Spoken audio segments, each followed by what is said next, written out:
আমার ছাদের গাছের কামরাঙা। কামরাঙাগুলো এবার বেশ বড় হয়েছিল।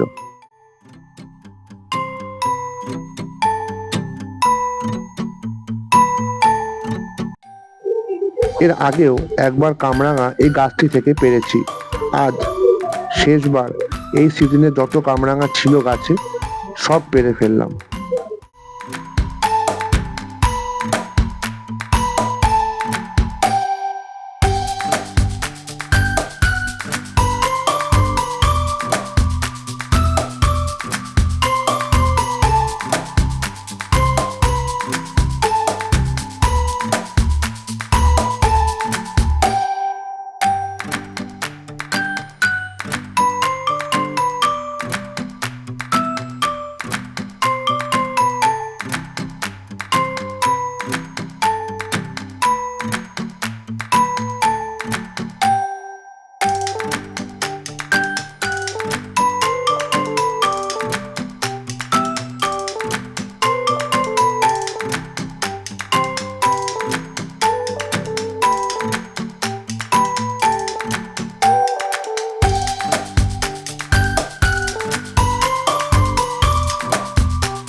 গাছটি এখন একদম খালি।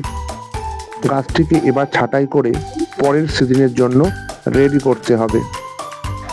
এখন গাছটিকে ছেঁটে দিলে এরপর গাছে নতুন ডাল আসবে এবং সেই ডালে নতুন করে ফুল এবং ফল হবে।